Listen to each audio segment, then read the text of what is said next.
Hi guys, welcome back to another Landmarks and Legends. Now we're getting close to Halloween, so there's only one place that I can talk about that is local to Scarborough and the surrounding area, and that today is of course Whitby Abbey. Now I've got some history of Whitby Abbey, so there's your landmark. But I've also got some legends surrounding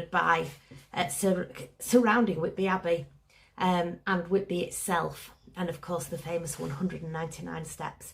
Now, I'll tell you about the history of the Abbey first. So, there has been a settlement on the headland where Whitby Abbey is built since the Bronze Age. So we are talking, a long time ago.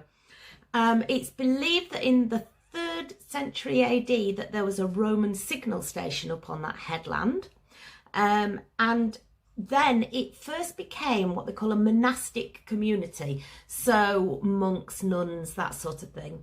That was founded in the 7th and 8th century, and it was founded by St Hilde of Whitby, who was a very, very famous abbess of Whitby.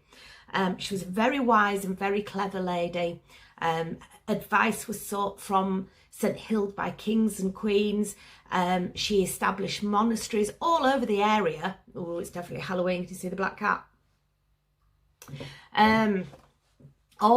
She established monasteries all over the area, and she founded one in Hatness as well, which is very close to Scarborough. So, yeah, that's St Hilde. Now, there was a monastic community on that headland until the headland was abandoned in the 9th century. Now, they think it was abandoned because Vikings came and raided from Denmark. Now, in 1078, a monk called Renfrid founded a new monastic community, and this time they were Benedictine monks. And in around 1100, they actually built the stone church. Now, before that, all the buildings on that headland were wood. So you can imagine, with all the storms and things blowing in off the North Sea, they got a bit of a battering. So they first built it in stone in 1100. And in the 13th century, it was rebuilt in the Gothic style that you can see today. And it wasn't actually finished. The abbey itself wasn't actually finished until the 15th century. So that's like 200 years to build. That is a long time. Can you imagine it taking 200 years these days to build anything? No.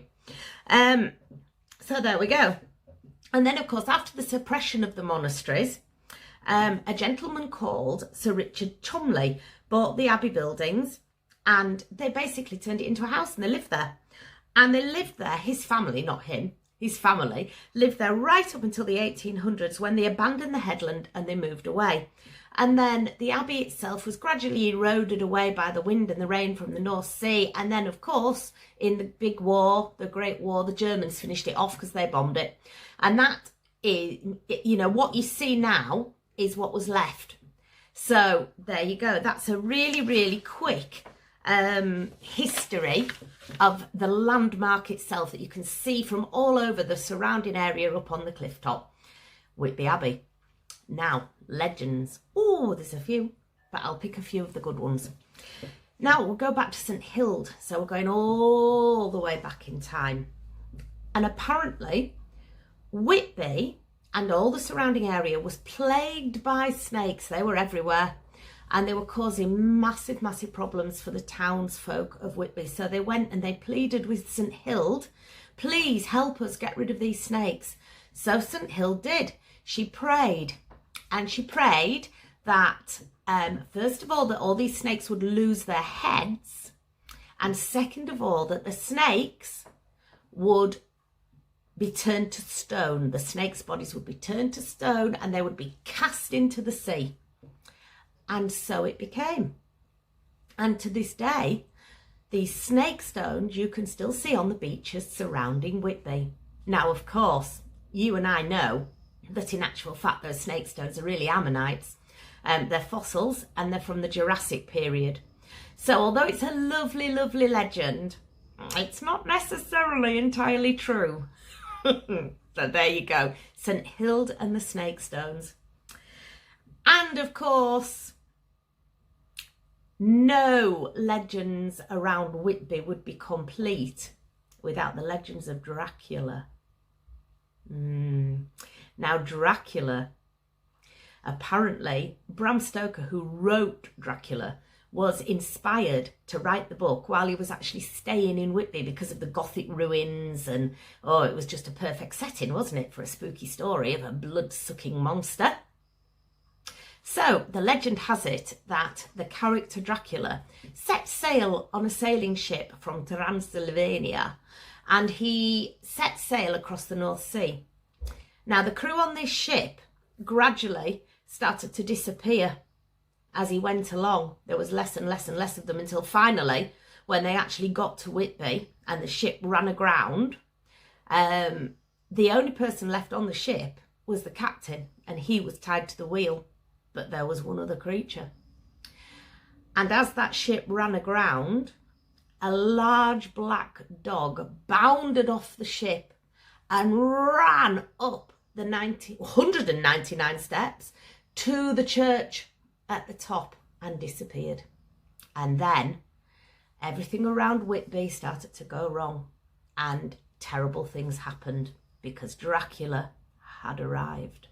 And they say to this day that if you listen on a cold, dark night, you can still hear that black dog howl.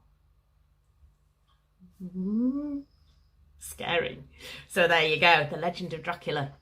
And I've got one more, and this is a good old traditional ghost story for you because it's Halloween. Hey, you've got to do it.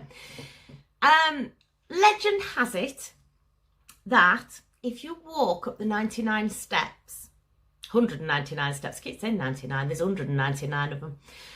If you walk up those steps on a moonlit night, and as you get towards the top, you might just hear the approach of galloping horses' feet and a strange rumbling noise.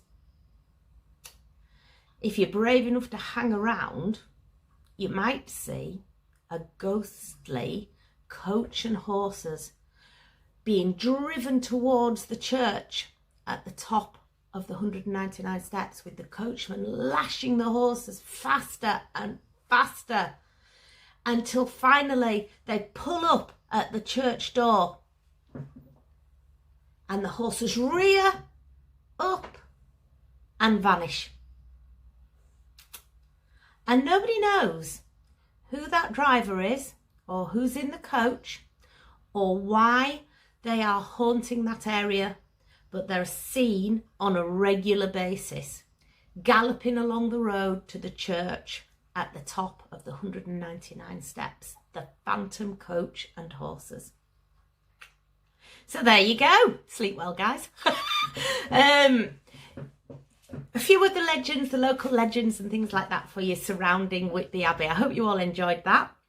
We will be back with some more landmarks and legends very soon. And in the meantime, stay safe and be creative. Bye for now.